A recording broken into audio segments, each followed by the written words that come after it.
Why does Jesus insist that the people must repent? Why does Jesus comment on the Tower of Siloam? What is the significance of the parable of the fig tree?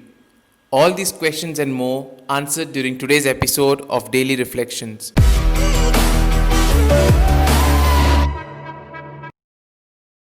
Jesus uses two instances of tragedy as occasions to call for repentance and conversion.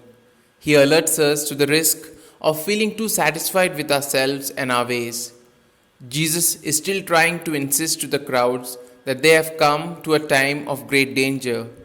He will not be sidetracked or distracted so that even the reports of an atrocity by Pilate and an accident are irrelevant compared to the catastrophe that awaits the world which rejects God's special one. The Gospel today also mentions an event which requires explanation. When we read the newspaper or watch the news on TV, we receive much information, but we do not always understand all its meaning. There are terrible news items such as violence, crimes, attacks, etc. This is how the news of the horrible massacre which Pilate ordered regarding some Samaritan pilgrims had reached Jesus. To satisfy their conscience, many defended themselves and said it was their fault.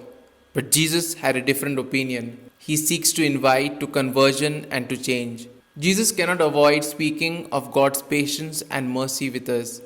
He is always ready to give us more time, to trust in our capacity to bear fruit even after many barren years. As with so many of Jesus' words, this must be set in its context. He is speaking to his own people using an image from the prophets. He is begging his people to wake up to the opportunity to bear fruit. Another event that is mentioned is regarding the Tower of Siloam. A thunderstorm knocked down the Tower of Siloam, killing 18 people who were seeking shelter under it.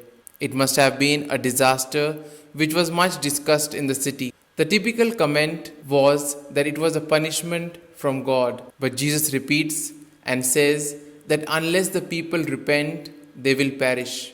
They were not converted, they did not change, and 40 years later, Jerusalem was destroyed and many people died. Jesus had tried to warn them, but the request for peace was not accepted. Jesus came to help us to have a right relationship with God.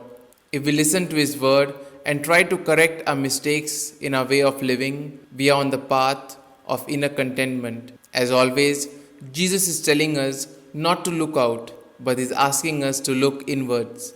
He is concerned not with just what is going on in our heads, but wants us to look at what is happening in our hearts and ask how God is opening us to compassion, prompting us to repentance, and leading us to life.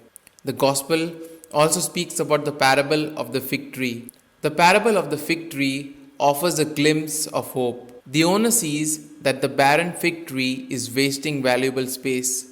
But the gardener, who is more expert in these matters, loves the tree and sees that it may have the potential with proper care and nurturing.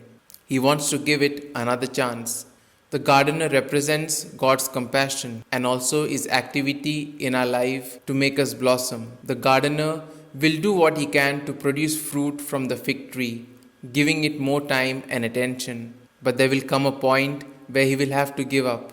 The fig tree and the vineyard are traditional metaphors for God's people, as God expects them to produce fruits of repentance and holiness.